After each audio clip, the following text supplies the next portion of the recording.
It was the best of ISPs, it was the worst of ISPs, it was the fastest, no, the slowest, it was the biggest in the country, but maybe the smallest in our hearts. Today it's the tale of two Xfinities, and we're going to try to figure out how an internet service provider can be so wonderful to so many people, and yet so infuriating to others. And if you're having a rough time with your Xfinity service, I'm going to give you my ideas on what you might be able to do about it. So let's dive in.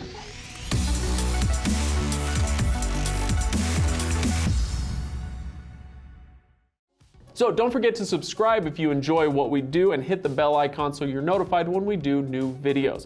So, Xfinity, they are one of the biggest out there, certainly the biggest cable provider as far as I can tell. They cover about 111 million Americans, and 27 million of those are customers. It's huge, but they scored a 61 on the ACSI Satisfaction Report this year. What is that? Doesn't matter. It's a satisfaction report, and that puts them about in the middle of the pack. Now, this is an entire industry that struggles, as we all know.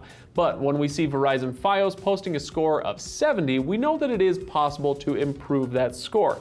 So how does a score get brought down all the way to 61? Well, two things. First of all, not delivering what you promise, and second, poor customer service. And we're going to come back to both of those. Now, first, let's talk about what Xfinity offers in terms of speed and pricing. Now, this is the basic stuff, but even so, I feel like I should bring in an actual expert, not just somebody who pretends to be one. So I'm here today with Catherine. She is our lead internet writer at reviews.org. Catherine, welcome. Hey, Craig. Thanks for having me. You bet. So I wanted to just lay out some of the basics about Xfinity and what they offer. Let's start with what sort of speeds somebody could expect to see from Xfinity's plans. Yeah, sure. So Xfinity offers plans that go all the way from 15 megabits per second up to an extreme 2,000 megabits per second, or 2 gigs. Most of us are not going to get the 2 gig plan because it costs a lot and it's not available everywhere. Most of us will probably see about 100 to 250 megabits per second in our area. Okay, so 100 to 250. Now, I have mentioned in the past before that that is still some pretty fast speeds. That's faster than most people would probably need, although sometimes it's nice to have a buffer, right? So let's say we're dealing with those speeds. We're talking about between 15 megabits per second up to maybe a gig, right? That would be kind of normal. I think those 2 gig plans are outliers. Not even many people would have access to those, right? But what would we be paying for these cost-wise? Yeah, so the 15 megabit per second plans start around $30 a month, and the gig plans start around $70 a month. Okay. Again, it depends on where you live. Right. Okay. Now, the big question here is, all right, we know what we're supposed to get, and we know what we're going to pay for it. Do we actually get what we pay for? That's the big question here, right? That's a great question. Thank you. And actually, Xfinity does deliver the speeds it advertises, according to the FCC. The FCC's latest report from 2018 says that Xfinity delivers about 112% of the speed. That's really good, and that is the actual speed over the advertised speed. So, hey, you're getting what you pay for. That's a good thing, right? Yeah, I mean, I'll take it. So, okay, all right. So we know what we're going to get. We know what we're going to pay for it. In your opinion, especially with the cost on this, is this pretty good cost industry standard-wise? Is this high? Is it low? I feel like they have a reputation for being a high-priced provider. Is that accurate? I'd say it's right in line with what you'll find price-wise at other internet providers, especially the price for the 1 gig plan at $70 a month. That's pretty much on par with gig plans even from fiber providers.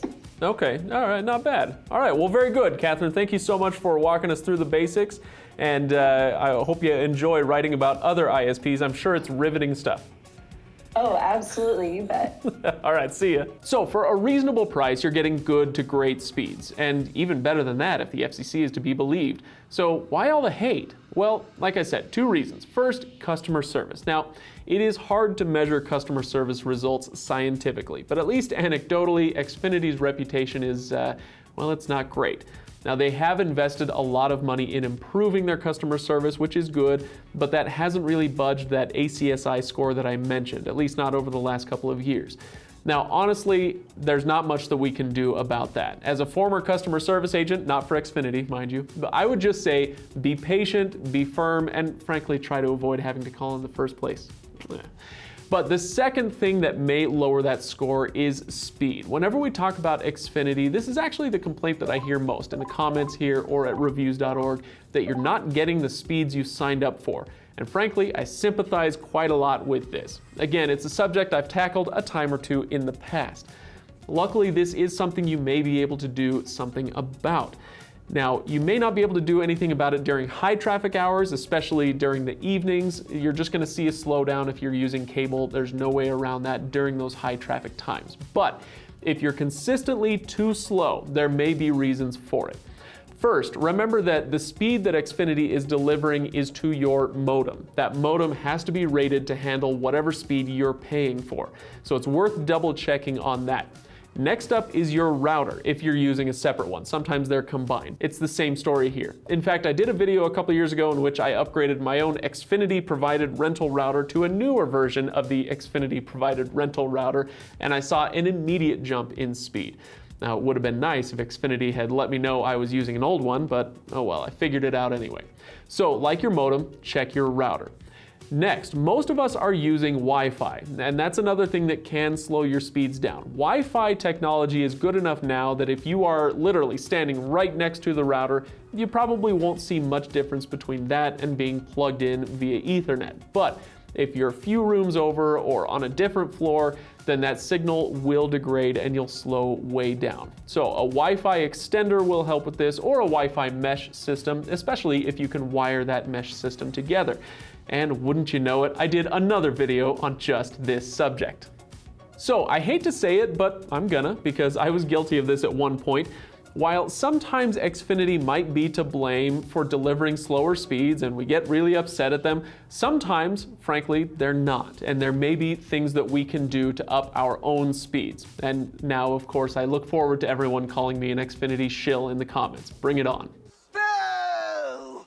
Boo! Anyway, the point is this. Xfinity is, well, they're pretty good at what they do, and they're the biggest and baddest for a reason. So if you're thinking about choosing Xfinity, or if you're thinking about switching over, it's frankly not a bad choice as far as I'm concerned. It's not an accident that they rank really highly over at reviews.org, where I encourage you to check out our full review. All right, if this video was helpful to you, give it a like and subscribe if you enjoy what we do here on this channel, and hit the comments below with what you think, what your major concerns are with your Xfinity service, or what you really enjoy about them. Thanks for watching.